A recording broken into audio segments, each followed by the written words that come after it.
இந்த வருஷம் டாடா ஐபிஎல்ல சிஎஸ்கே வந்து இது வரைக்கும் 5 மேட்ச் விளையாடி இருக்காங்க. அதில் 4 மேட்ச் தான் வந்து வின் பண்ணியிருக்காங்க, ஒரு மேட்ச் வந்து லாஸ் பண்ணியிருக்காங்க.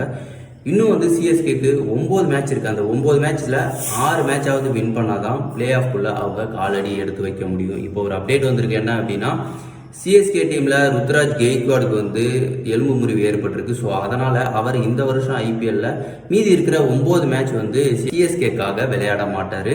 கேப்டன்சி வந்து அப்போ யார் வந்து பொறுப்பேற்றுப்பாங்க அப்படின்னா தலை தோனி அவர்கள் தான் வந்து மீதி இருக்கிற 9 மேட்ச் வந்து வழிநடத்த போறாரு. ஸோ ஸ்குவாட்ல வந்து நிறைய சேஞ்சஸ் ஏற்படலாம். தொடர் தோல்விகளுக்கு முற்றுப்புள்ளி தோனி வைப்பாரா அப்படின்ற மாதிரி தான் வந்து ரசிகர்கள் மத்தியில் வந்து கேள்வி எழுப்பியிருக்கு. அது மட்டும் இல்லாமல் யங்ஸ்டருக்கு வந்து நிறைய பேருக்கு வாய்ப்பு கொடுக்கல. அன்சுல் கம்போஜ், ஆண்ட்ரே சித்தார்த், வனிஷ் பேடி இவங்களுக்குலாம் வாய்ப்பு கொடுக்கல. தலை தோனியாவது வாய்ப்பு கொடுப்பாரா அப்படின்றத நாம பொறுத்திருந்து பார்ப்போம். கண்டிப்பாக வந்து எல்லாருக்குமே வந்து ஒரு ஹோப் உண்டு. மும்பை, சிஎஸ்கே கண்டிப்பாக வந்து பிளே ஆஃப்க்கு வந்து தகுதி பெறுவாங்க அப்படின்ற மாதிரி தான் வந்து எனக்கு தோணுது.